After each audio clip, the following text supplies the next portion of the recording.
Okay, I think we're gonna get started now. So welcome everyone to this event today. It's a pleasure to welcome our facilitators, which are Ina Bay and Howard Lip. Thank you so much for coming today. They will be discussing the integration of the psychedelic experience with consciousness and the importance of a daily practice of awareness and to deepen the awakening. They will be talking and exploring such topics such as the using presence as a tool for awakening to your authentic self on psychedelics, recognizing and creating a safe and sacred container for the psychedelic journey, how to approach the work with psychedelics for awakening, and tools to use before, during, and after the experience, and also just maximizing the insights and benefits of your psychedelic experience. So really fantastic today. Just to give a little bit more information about our facilitators before they begin their talk. So Ina and Howard are both facilitators of the entheogenic ceremonial experiences in America. So guides to kind of awakening through presence, and then essentially they're community builders as well. They created the Kila Rafana Temple of Sound and Source as a gathering place for the community, dedicated to awakening and integrating their experiences.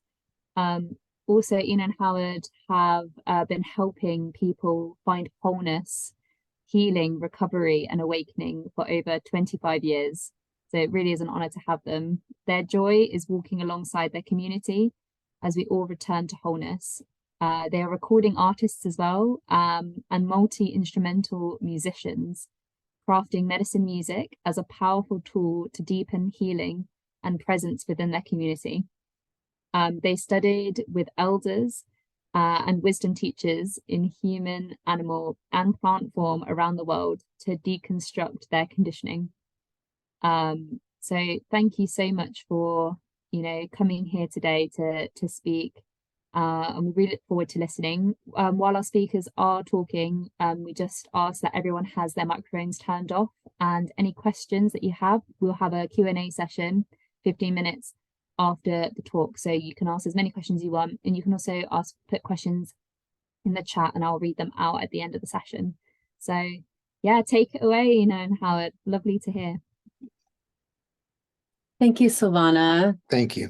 Thank you for having us here today.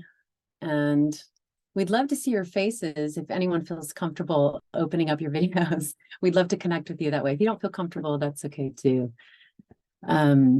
Before we begin our talk today, we'd love to connect through the breath and the body. Just take a few moments if you feel comfortable closing your eyes or lowering your gaze, and just connecting to the breath and the body and our being. So taking a deep breath in through the nose, all the way down, expanding the belly, and then exhaling. And taking another deep breath in through the nose, perhaps pausing, and then exhaling.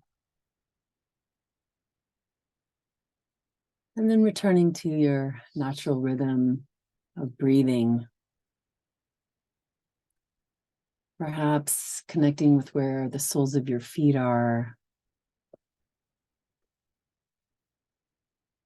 And where your sits bones are in the seat that you're in or whatever you're sitting upon.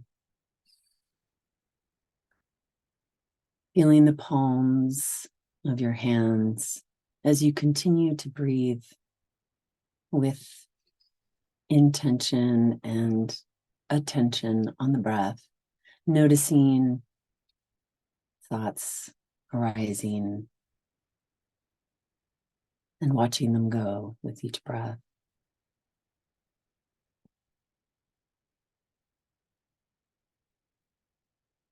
Perhaps bringing your attention to your shoulders and your face.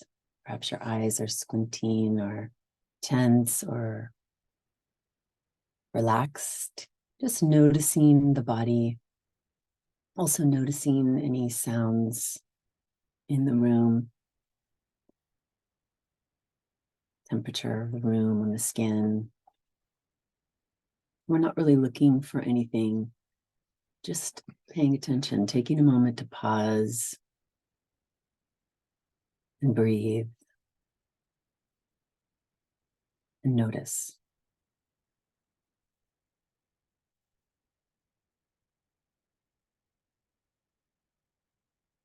And then if you'd like to place both palms over the center of your chest, or you can leave your hands where they are.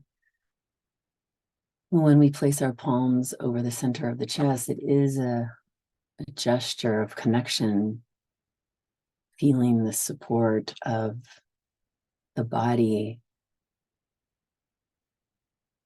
with the being, with the breath.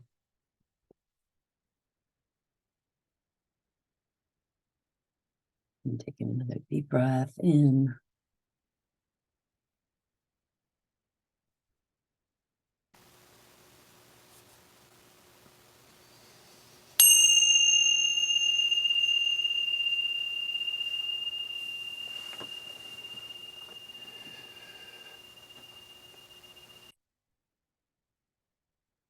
And when you're ready, you can open your eyes, or you can leave them closed, whatever feels comfortable. When you do, or if you do open your eyes, see if you can notice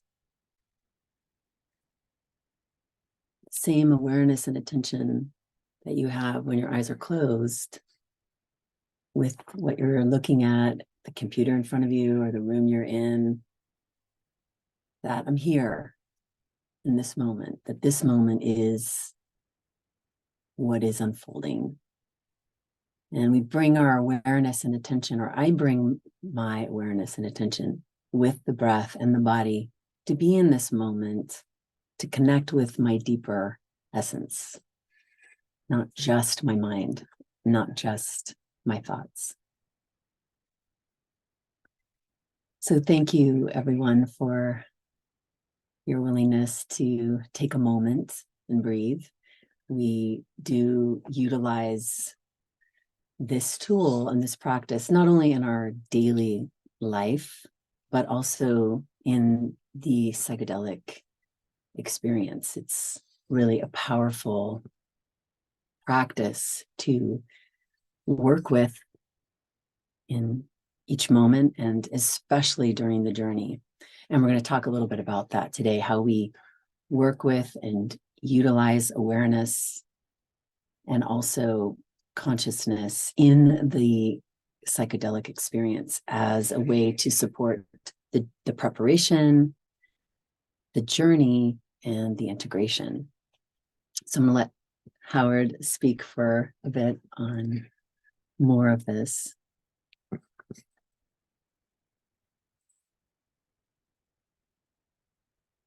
What called me to psychedelics was deep suffering.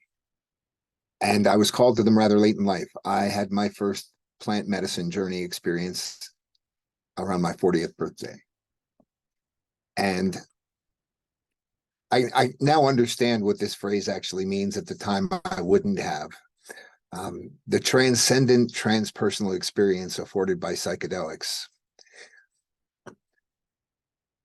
It opened the door for me to see my mind as not me, which was a very, very new concept. To recognize that the mind that I carry is full of all sorts of conditioning and beliefs and patterns and cultural and institutional and educational and religious indoctrination. But it had left me with the belief that my thinking mind was me. And it wasn't until I had my first experiences with psychedelics where I realized that there's something deeper in me than my mind. And the work with the psychedelics helping me to deconstruct those beliefs and to challenge those patterns and to see my conditioning is what really helped me start to evolve. But the thing that I noticed is that often I would come out of an experience feeling so blown open, but also so present and feeling so much more like my authentic self. The mind was really quiet. But in time, that would pass. And eventually the mind chatter would begin again. And some of the patterns would begin to appear again. And I would think, oh, I need to go back and do more because I'm just not done. I'm just not finished. I'm still struggling with my thinking. And it wasn't until we started to work with presence that I started to see that those openings that the psychedelic experience afforded me, that real deep connection to my authentic self, I could hold on to it longer if I learned to be present, if I learned to be present with what I was experiencing, not just in my day-to-day life, but even to take that as my approach to the journey. So not to walk in there and say, I'm here for the lights and colors. Those are incidental to the experience, and they're really not the important part. The important part we've learned over time is to pay attention to what the work is bringing up, what the plants are bringing up, what the psychedelic is bringing up, what the plant medicine is bringing up of my programming and my belief systems. And if I can stay in my essence while I journey. Timothy Leary talked about this, and I believe as did Terence McKenna, that ultimately we are the observer. I mean, Eckhart Tolle says it brilliantly. If I'm not the voice in my head, then who am I? I'm the one who notices the voice in my head. And cultivating the observer is actually recognizing that the observer is my essence, the transcendent essence that's me. That's what's beating my heart. That's beyond the physical form. You know, as Alan Watts once said, we believe we're consciousness trapped in a bag of skin, but we're really not. We are actually consciousness operating a bag of skin, almost like a drone or a remote. So coming to psychedelics and starting to learn that what I had believed was my identity as my mind, and having that peeled away little by this incredibly deep excavating process of plant medicine, you know, whether it's psilocybin, ayahuasca, there's so many ways to dig deep into and beneath the struggles and the conditioning of the mind. And so as we began looking at the experience as an opportunity to observe the mind rather than to observe the journey, but to actually pay more attention to what that work is bringing up in me, I found that I could then stay present with that after the journey and continue to deepen my experience, to continue to deepen the excavation, to continue to bring more and more awareness and have less and less mind chatter to distract me from my day-to-day experience of life. And I also found that in that way, the ability to be more present with what I got from the journey was guaranteed because I was actually paying attention rather than coming to the experience saying, fix me and send me on my way, which is what I had originally come to the work for. And the work actually taught me that there's more work to do than just taking something and going on your way. Well, part of what Howard is also talking about is that oftentimes in psychedelic journeys, entheogenic journeys, we can approach it with, what are you here to heal me? What are you here to show me? What are you here to do to me, for me? And it's really a co-creative experience. We are here to bring our intentions, our pain, our fear, our inquiry, our desire for a connected, meaningful, purposeful life. But we're also here to explore what is in the way of us connecting with our authentic self. And seeing and observing and being with what is in the way can be painful. Painful to whom? Painful to the ego, painful to the familiar personality that we've constructed or come to believe is who we are. And the ego doesn't say, oh yes, please show me every shadow, every area that I'm not surrendering to life. Show me that, please. No, there's so much resistance in me and so many of us. And the plants, in my experience and in our experience, we've seen how the plants show us and reveal beyond just the imagery, the colors, the lights, although they are beautiful. They show and point to something so much more deep than the surface level of the visual only, and how we incorporate and integrate presence into not only the journey, but also the integration is bringing awareness to moment alive, being alive in our aliveness, rather. So each moment we're saying, am I in thought? Am I in presence?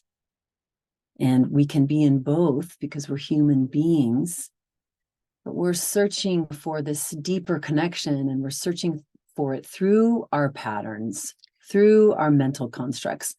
When we're only doing it through that, we're going to come up empty. We're going to come up suffering because we're going to be repeating these same patterns. So bringing conscious awareness, bringing the breath, bringing, it really doesn't matter what we call it, but it's alertness. You can call it anything according to your tradition or the connectivity that your culture has, the words that they use. There isn't one right or one less right. It's really listening to these pointers that are bringing us back to our authentic self. And the integration of this is part of the preparation. It's part of the journey itself, and it's part of the integration. We don't just show up to an experience thinking that it's going to solve or resolve everything and then leave and expect my life to be changed.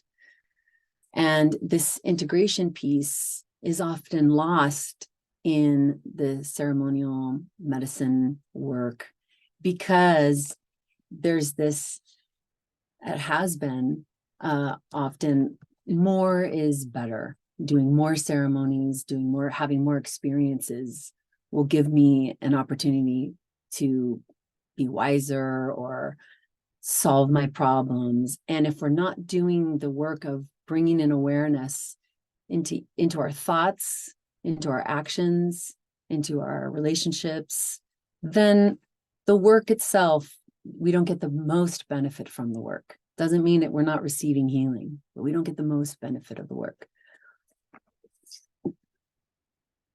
So what we see a lot, especially with the kind of psychedelic experiences where people come, administer the ceremonial experience and go, is that we wind up in a revolving door, continuing to go back and go back and go back, thinking that there's something more that we're going to get, when in fact, there may be good cause to go back multiple times. Not saying there isn't, there's always more to learn. But to extract all the gold from that experience takes time, and it takes presence. You know, what we experience during the journey, what we see during the journey is almost a negligible part of it compared to what it's bringing up in us. And when we take time to allow what we've experienced to take root, it can blossom into so much more than coming out of the experience and talking about it as if you already understand what it meant. I'm still getting wisdom from ceremonial experiences that I've had many years ago. See, the challenge for us is we have a mind full of conditioning that has us believing a great deal about how life works that has no basis in truth or fact or reality or wisdom. And when I use my mind as my guidance system for living, everything looks like a puzzle that needs to be solved. And not everything in life is a puzzle that my mind can solve. And yet, for most of my life, I approached navigating life using one tool, thinking. Thinking that was filtered by experience, that was filtered by conditioning, that was filtered by culture, that was filtered by perspective, that was filtered by preference, that was filtered by all the things that I was exposed to, educated on, religiously indoctrinated into. And so I'm not actually experiencing life as it is. I'm experiencing life through many, many filters, not to mention the different characters that I've taken on in my own wounding and struggles as a young one, because we come here whole and complete as beings. Any of you that have ever held a baby can't argue with that fact. You hold them and they need nothing to be more of who they came here to be. But none of us were received with that, or at least no one I've met yet was received by parents who said, "Oh, I'm so happy you're here, you little whole and precious being. I can't wait to see who you blossom into. Let us nurture you to see the fullness of you come out." We got the messages on so many levels on how there was something wrong with us. You're too this, you're too that, you're not this, you need to be that. And eventually we get the message that our authentic self isn't welcome, and we create all these different characters that we need to play in the world. It's like we have a cast of characters between our ears that play in life when we know our authentic self wasn't welcome. And so we not only got the message that there's something wrong, but there's something wrong with me. The psychedelic experience is what helps us start to see all the ways that those filters play out, all the ways that these characters and these patterns of behavior play out in our life. They're illuminated if we can be present to them. And one of the most important ways is to come with a real intention. Intention setting is very important. And in many circles, the intention is often given as a Santa Claus wish list of what I want the plants to do to me or for me. When in fact, the most important thing about an intention is that it is an anchor. It's not a list of things we want. We can ask those at any time during the experience, but it's something I can hold on to if it gets rough, if the boat starts rocking, if I get frightened, if I think, wow, can you just make it stop?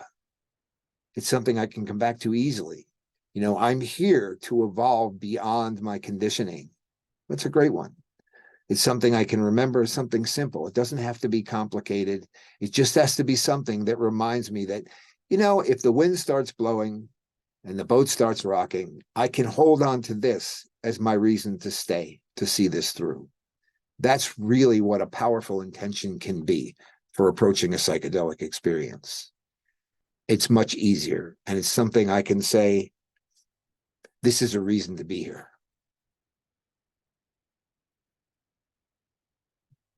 One of the other important tools to utilize, which many of you may already know this well or use it yourself, is to be in a safe and trusted container, that wherever you end up working with psychedelics, whether it's alone or with one other person or within a group, that you come to it through people that you trust and know that the people that are facilitating the ceremony come with, you know, a trusted background, and that you feel that connection with the facilitator or the sitter, that there is this place where you can be safe, be heard, be held as you walk through this often harrowing and frightening and beautiful experience all in one. That often people come to the ceremony and they've had experiences where that wasn't the case. It wasn't a trusted container, and they weren't able to dive as deeply into their process, or it was re-triggering old pain and trauma and patterns because of the nature of the container. And that may be something that you've heard or that you know already, but it's so important because the integration of the work, we don't want to be in an environment, a relationship, an institution, a community that doesn't support us fully to be exactly where we are and who we are in that moment. And it's even of utmost more importance to be in a container for medicine where that is so. that allows for the integration afterwards to be more smooth, because if we're working out some of the challenges that the container had or has, and then we're needing to work through some of those unconscious behaviors, that's going to just contribute to more integration on a level that's can be more painful, more challenging. You know, we're all human. Everyone has their shadows and their difficulties and their patterns. So we all have them. But stepping into different environments where you feel safe and you feel that ability and opportunity to explore into the depths of our unconsciousness, that's something to look for. And as we integrate the work in post the experience, it's also important to share the experience with those that are loved and trusted, that it's not someone who's telling you what the journey means, but more, what are you learning? What is it revealing? How are you feeling about what is being revealed? What are you seeing differently in your life, or changes that you're looking to explore in how we think, how we speak, how we act, how we treat others, how we treat the earth, how we treat our communities, the thoughts that we have. All these things contribute to the integration, and we're inviting awareness into the process so that it's not just my mind supporting the integration, it's also a deeper point of reference. The reference is our deeper self, our higher self, our broader self.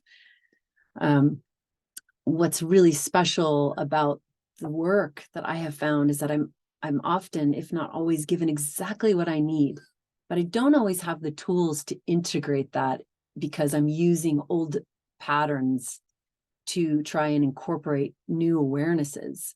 So to have someone that is trusted to invite new practices into my life after the work that maybe you haven't done before, or that you've done and you'd like to renew again, a body and breath practice, some kind of self-care rituals that you do, whether it's acupuncture or meditation or yoga or walking or hiking, something where I'm involved in nature, I'm connected to the body and the breath, so that I can ground the experience, embody it, and then be able to notice when the old patterns come up. I can meet it with a different awareness, and that can really allow the awakening, I don't know what other word, not solidify, but to take root in a way that, as Howard was mentioning, instead of going back to the well more and more, not to say that we don't go back, but to go back for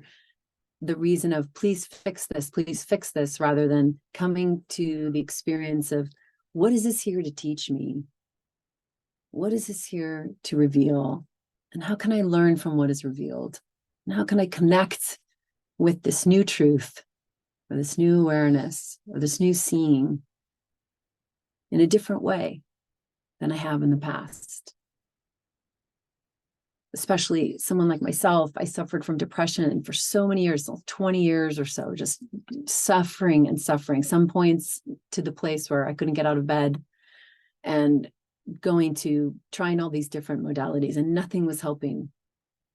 And coming to this work, the medicine has been so powerful over this time. But one of the things that has been the most supportive of the integration process is bringing awareness into each moment, noticing, wow, I want to react to this person right now, or wow, I just reacted in a way that wasn't so full of truth for me. I noticed that, whereas I didn't notice that before. Oh, look, I'm getting into fear right now and going into all these what ifs instead of what is. And these what ifs are causing me so much suffering. And then I come back with awareness into what is. Oh, this is what is right now. Here I am. I can bring the breath. I can bring presence.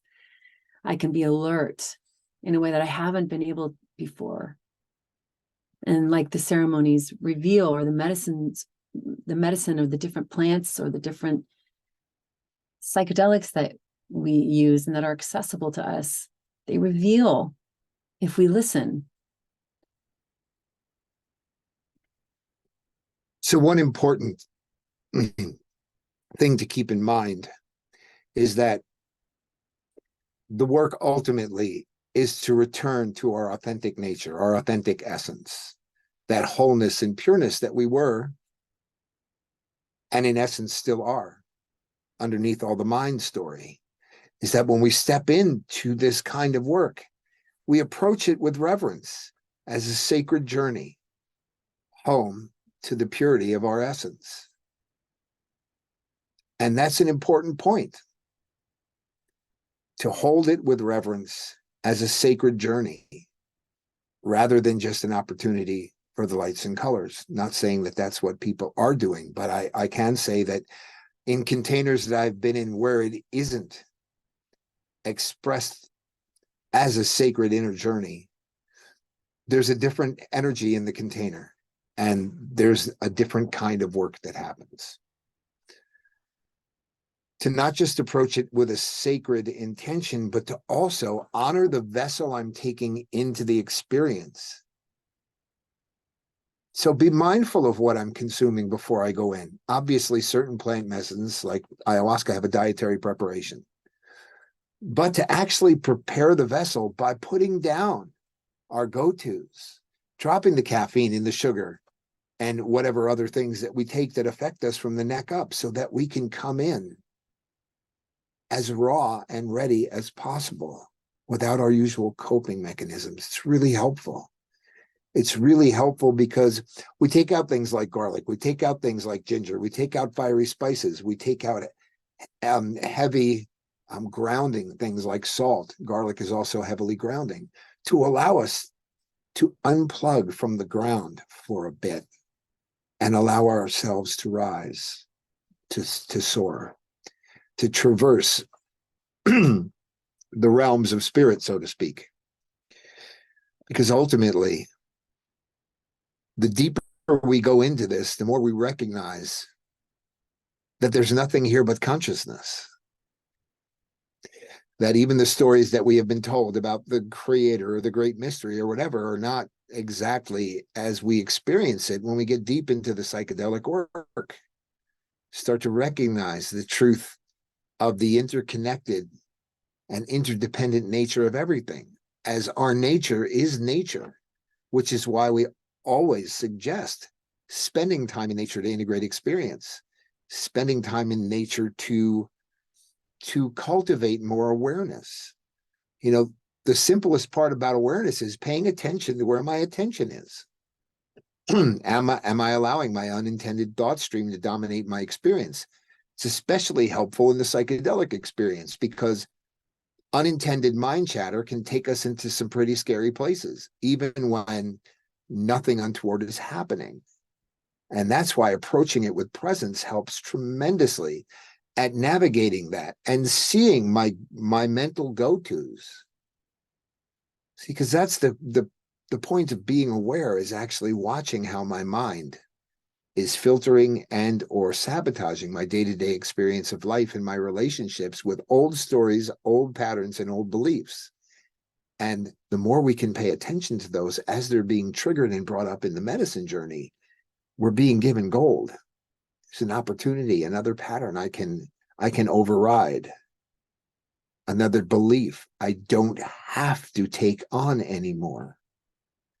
You know, whether it's I'm not smart enough or whatever that belief is, there's something wrong and there's something wrong with me. I've spent a lot of my life believing there was something fundamentally wrong with me because I was listening to my mind, which had a great deal of things that were fundamentally wrong with its beliefs, with its understanding of how the world worked, of how interdependent and interconnected we are or aren't. You know, I think one of the most important things that the plants have really brought to me is this indigenous aboriginal understanding that we are all interdependent, interconnected, necessary parts of this incredibly great functioning biosphere called planet Earth. It's all necessary. And the beauty of that is that all of life is here supporting all of life to thrive. And yes, that means sometimes it's a deer being eaten by a mountain lion. And sometimes it's me eating a banana. But that interdependent, interconnected nature, when you're living your life in a city, in an office building, going to and from work and not really getting time to connect with nature, it's really easy to fall into this cultural belief that we are above it, that it's all here to serve just the human species. And this is the greatest part of our suffering right now, culturally, as a species, is that we have forgotten our interdependent and interconnected relationship with all of life and each other. The fact that we judge each other and we believe that we can be measured by our money, our property, our prestige, our social status, our achievements, our awards, our looks, our gender, our sexuality, our money, our bank, all of that. We believe that those things measure us as part of our suffering, because it gives us this belief that somehow, someday, at some future time, we're going to be whole and complete if we just buy this, wear that, live this, achieve that, live here, drive that. And the challenge is that none of that fulfills on the level of actually coming to the truth of your authentic magnificence as one little point of emanation from this great consciousness underneath it all. And that is why we do this work. At least that is what it has led us to understand about this work. That it's not about tripping the light fantastic. Not that there's anything wrong with that. You want to take some mushrooms and just enjoy the experience, of course. And they are here for an even greater purpose, which is to help remind us of our interconnected and interdependent nature. And that's the beauty of the opening that happens. You know, the psychedelic journey enhances all of your senses. Of course, during the experience, all of your senses are full on. And when we come out of that, we feel really connected to our authentic nature. And if we learn to be present, to practice focusing our awareness, we are awareness. To pay attention where our attention is going, we can continue to stay open, to stay present, and to be more authentic. And each experience will help us peel away more of these beliefs, these patterns, this conditioning that causes our suffering, if we're willing to sit with it. And we can continue that work outside of the experience. So if you're going to do this work, make it sacred in whatever way means sacred for you. I'm not saying you need to have a particular ritual, but make it a ritual. Make it sacred, make it intentional. Come with something that you can hold on to, that you can use to stay in the experience when it gets hard, because it will at some point. When it gets scary, because it probably will at some point. When you feel frustrated and think, damn, I'm trying to hammer through cement with my bare hands.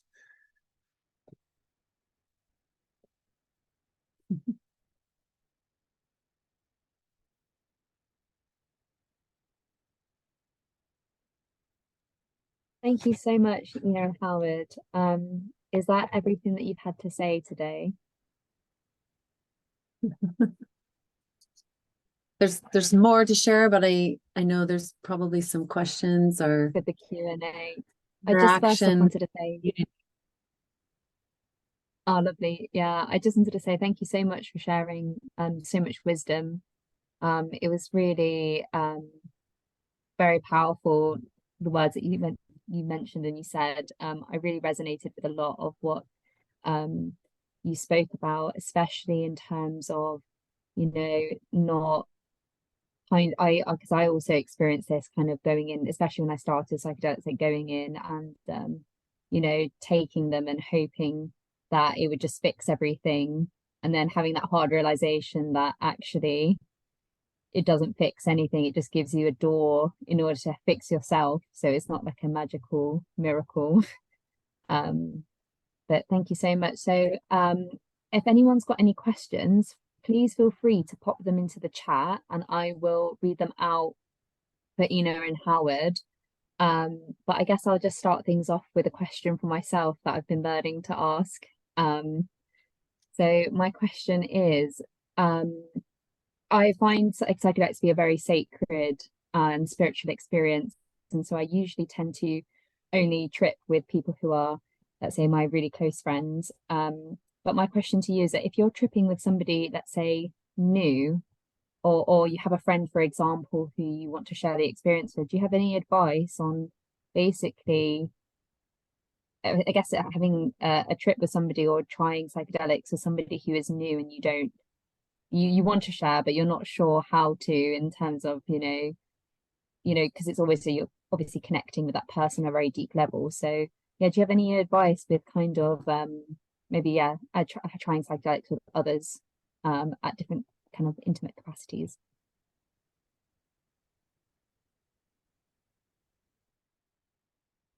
You like some? Okay. The first is, how well do you trust this person and how well do you know them? Also, to prepare them is to really prepare them for the unknown. The thing about psychedelics, no matter how many times you've done them, is there never is a complete sense of ease and comfort stepping in. There's always uncertainty. It's going to take you where you need to go, but you don't know precisely where. And preparing them for that is really important, especially if they have zero psychedelic experience. Another important one is to really get an understanding if they have had any psychological issues in the past. Really critical, especially if they've had psychotic episodes. Not too much else is really of a big concern. Not that they're necessarily a danger, but may not be prepared to handle their reaction to things that come up. It can also be helpful to have additional support, to not be just the two of you, one person who's new and one person who's experienced, but to have somebody available who is at least on a lower dose, so that they're present enough to help in case someone loses the plot for a moment, gets frightened, wants to run away. It can happen. Not often, but it can.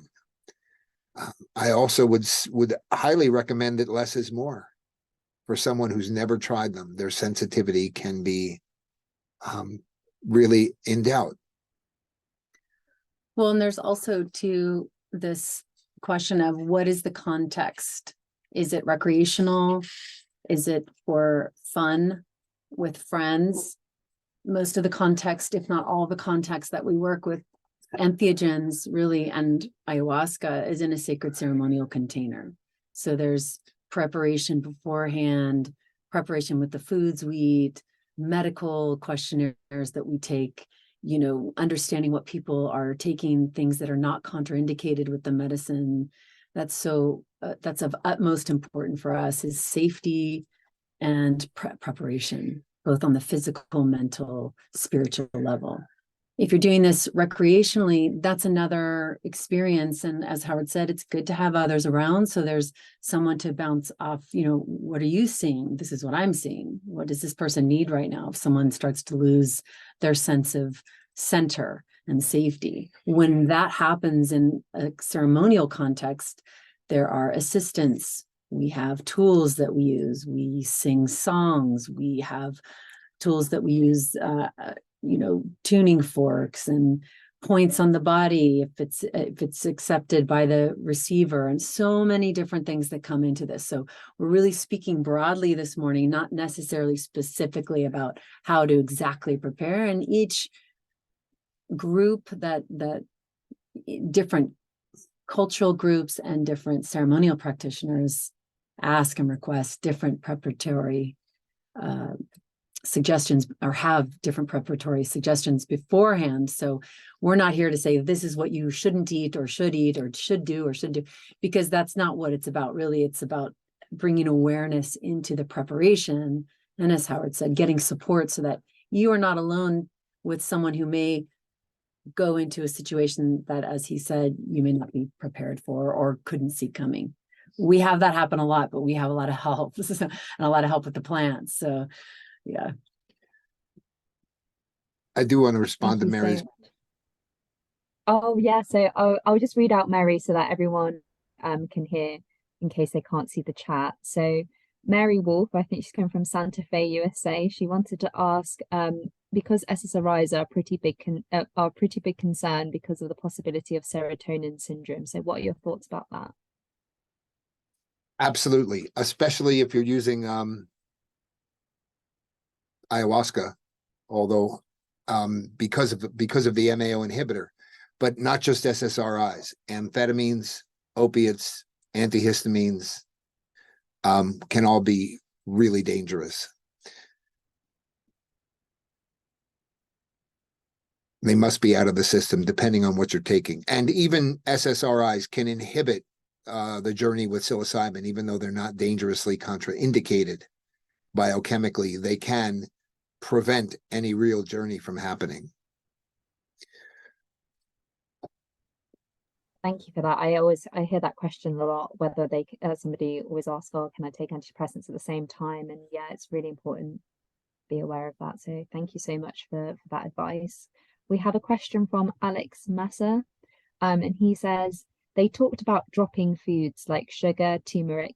Is there any diet or more like foods to avoid or foods to eat days before the preparation? I guess my question is there any recommended routine to do the days before? Well, I think this was going back to what I mentioned earlier. There's different groups, different plants, different experiences are going to ask for different preparation. With ayahuasca in particular, there are medicines, as Howard was mentioning, medications rather, over the counter and prescriptive drugs that can not only be contraindicated, but can be lethal. So it's really important, whoever is holding a ceremony, that is clear beforehand. Some have different half-lives. When you're titrating off, some take 3 weeks, some take 2 weeks, some take 7 days, some take a month. It just depends. You need to be working with someone who can support you in that titration too. As far as foods, again, we try to stay in more of an alkaline diet. And I'm not going to go over the list of all the things you should and shouldn't eat here, but it's really not going too extreme on any of the foods, that yin yang kind of, the meats, the heavy foods, no alcohol, no other drugs. Same with sugars on the other side of the yin side of the spectrum, the sugars and the lots of fruits and then spices. And we're just really trying to bring in an alkaline, simple, very gentle diet so that our patterns can be shaken up and stirred up. We stop caffeine. Some people get headaches and then they start to realize, whoa, I'm drinking a lot of caffeine. I'm eating so much sugar. I didn't realize how much salt there was. You start to notice different things. And so the preparation diet starts to stir up the emotions that are held at bay, and some of the patterns that we're navigating, they become more exacerbated and exaggerated, so that when we get to the work, we're ready, shaking a little, but ready. Right. And then we continue that diet. We call it a dieta, not a diet, because it's not a way of living. It's a preparation for a specific journey. And then we keep that for a couple days after to come down gently and to still do the work and to pay attention to the dreams and to journal the process and to listen to the experience that's ongoing. When we start to bring some of the foods back in, it's often a deeper practice too, to pay attention to, do I want this or do I need this as much as I've been doing it before? How does the body feel with a bite of pizza? For an example, oh, my body's saying, I don't really want that right now. I thought I did. My mind told me I did. My body is saying no. So it's just really listening. The routine we don't have a routine necessarily, but we do a deeper preparation that works for our work, and that is in alignment with the plants and that we take. And that's very helpful. It can extend the journey. And regardless of what you're taking, if you take out the heavily grounding things like garlic and salt, it can help also to have an empty stomach for at least 6 or 8 hours beforehand, to eat lightly, and to, especially afterwards, don't want to land with a thud. And heavy foods after a journey experience can really make the landing harder physically. Thank you so much for that. That was such good advice. So we've got another question here from Mayuri, and they ask, as these experiences can be quite intense, do you have any advice on how to recover bodily and mentally after the experience? I often say that coming out of a shamanic, deep journey, psychedelic, entheogenic, we often compare it to, if you will, going into, instead of physical surgery, it's like a psychic surgery. When you go to hospital and you have a surgery, you don't jump out and go run a marathon. When you're finished, you're told to rest, recover, even staying in a space where someone's looking after you, and then go home. And our culture, we're so used to just kind of leaving something and then going to another planned experience or another yoga teacher training or a Reiki session or this or that, and we're having all these things. And instead of giving ourselves pause, just to pause, even if it's a couple days where I'm not running back to all my full diary plans, I slow down, I take time, I rest, maybe get a massage. As I said earlier, acupuncture is helpful. Watching what I'm eating in my diet, watching what I'm putting in my mind. What am I looking at, scrolling through, listening to? Who am I speaking with? How am I speaking to those around me? Who am I spending time with? Where am I going? All of these things can help allow the process to take place and to have space and time and to be able to observe and witness if I'm filling my body with foods, again, that my body may not want in that moment, or spending time with people, or where I'm putting my attention, then that can crowd the gifts that have been received and dull them a bit because my attention is now going outward. So it's as if you're coming home from a surgery, giving myself the time and space to recover, to rest, to listen, to journal. As Howard was mentioning earlier, spending time in nature is so healing, it's so grounding, it's reflective. A tree is more of a true reflection of the truth of me often than so much more of what I see in the everyday world. And so to spend time barefoot in the ground if you can, or if you can't get outside, noticing a plant inside your home, or being with the breath, being with the body, being in stillness. It's very supportive. Also, shamanic medicine, plant medicine, is also about helping restore energy flow in the body. And so Chinese medicine, acupuncture, Ayurveda can be extremely supportive in helping stabilize the flow of energy that has been shifted by an experience. As blockages move, energy can flow, and that can make us feel off and sometimes ungrounded. So that can be really helpful. Thank you so much for that. I really agree. I love being around plants afterwards. I usually just like put all my plants in my room so that I can properly appreciate them. So yeah, that's really good advice, being connected with nature. We have another question. We have we have about two more, I think.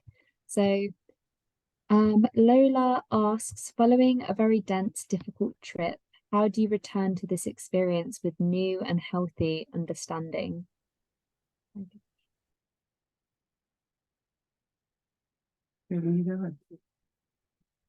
First thing to notice is what was difficult about the journey. Did it frighten me? Did it challenge me to be present to things I didn't really want to look at? Was it just energetically extremely intense, physically demanding, or was it more of an emotional demand? A very intense journey can often be quite emotional, and grounding after a highly emotional experience can be extremely helpful. And to trust that no two experiences are ever the same. So coming back to it and worrying about what will happen, that's the beauty and the challenge of psychedelic work, is you have no idea truly what will happen, except that you will have an experience and you will come back with some gifts. But how you will get there, what you will have to experience, what emotions you'll have to face, what blockages you may have to blow through in the process, you can't predict. So best thing that you can do is calm, trust the process, trust the experience, and know that it'll never be like that again. It'll be something else, but it won't be like that again. Well, and also a very dense and difficult trip can often cause the mind to try or want to try and figure it all out. What does this mean? What is this? I saw this and this had this meaning, and oh, that was probably when I was this, or my mom said that. And really what we're doing is coming into presence and being with what is arising as it is arising, and asking, what is this here to teach me? We often talk about this in our work. We're not necessarily here to talk about what we saw, but more, what is this here to teach me? What is this revealing? How can I listen more deeply to the fear that's arising right now without the story, or the pain that is percolating? How can I be with the pain? Allow it to run through my body. Allow the tears to flow. Allow the anger to be exposed. Allow the confusion to be revealed, and be with it with presence. I'm not getting rid of it. I'm not pretending it's not here. I'm not saying it's all good. I'm coming to it in a different way. This was really a difficult trip. How does that feel right now? Oh, it's hard. Yeah. Okay. I'm with it.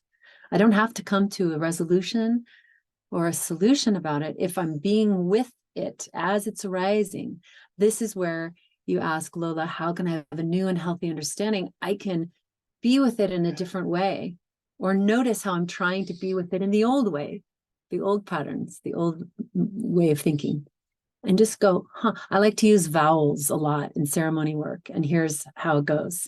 Something arises. Oh, something else arises. Ah, E. Ooh, because then I'm not getting into, so it's a bit of a joke, but not really, because it's helpful. I just notice, and the vowels are just there as a noticing. Oh, instead of, oh, this means blah, blah, blah, and then my mind starts to go off and I'm caught in the fear or the pattern or the pain. If I use a vowel, for example, or a question like, is that so? I've taken a pause, a moment to step back and go, is that so? Yes, I feel like telling my mom it's all her fault. And I can just sit in my mind and say, is that so? Notice that thought. Is that so? And it does, Silvana, I'm noticing you laughing. It brings levity to a situation, and it's funny. It starts to become like, oh, right. It was so precious, my belief and thought about my past or my pain, not to dismiss or diminish the pain by any means, but just as I'm in it, I can notice it from a different perspective, and I gain a healthier understanding. Thank you so much for that. It was so brilliant. We have, I think, oh yeah, Lola says thank you as well. We have 2 more questions, I think, before we'll wrap this up for today. But our next question is for Ravi, and this is such a great question, I thought. It goes, do you recommend psychedelic therapy for alcoholism? And if so, which would be the psychedelic medicine of choice? Would I recommend psychedelic medicine for alcoholism? Oh, yes. I'm the poster child for it. February 26, 2002. I got sober. And in August of 2002, I took my first psychedelic journey sober. And the thing I've learned about alcoholism or addiction of any kind, it doesn't matter whether you're cutting, whether it's heroin or crack, whether you're addicted to gambling or spending money. There's a sense in here that there's something wrong. There's negative self-talk that goes along with that, judgment and criticism. And whatever it is that I take, in this case, alcohol, made that go away for a minute. I no longer had a head full of garbage that was trash talking me. I no longer felt unsafe in my world. And so I continued to do that because that's the thing that helped. And that's really what the hook is. Anything that takes me out of being at the mercy of my mind and the mercy of my fear and conditioning. And so I don't recommend any particular plant medicine because all of them are good for stripping away the false self. Although ayahuasca really worked well for me, and so did soma, which we'll probably address in the next question. But yeah, Hindu plant medicine as well, Hindu shamanic medicine. So I would recommend doing psychedelics for addiction without a doubt. It's the anti-addiction, truly. Psilocybin, ayahuasca, iboga, you can be sure they're not going to lead you back to addictive patterns. They're going to lead you into the suffering that created them. So yes, 2 thumbs up on that question. Couldn't agree more. I really think it is so powerful in terms of healing addiction. It really is. Yeah, it's very different from all the rest of sort of anything that you can put inside your body. It's very, very cleansing, I think. So Ravi's got another brilliant question. She mentions here, so she goes, you mentioned Ayurveda. Is there any evidence of shamanic or psychedelic healing in Ayurveda Indian thought? My first experience with plant medicine was soma from India. And the practitioner was an Ayurvedic practitioner. So yes, I don't know historically what the evidence is, but I do know in modern times it's still being used for this kind of healing, for healing trauma, for healing wounding, for enlightenment, and for opening the energy channels in the body, which is ultimately the purpose of shamanic medicine from any culture, is to restore the flow, the healthy flow and balance of energy through the organ systems, through the brain, through the body. So yeah, I'm walking evidence of it at the moment.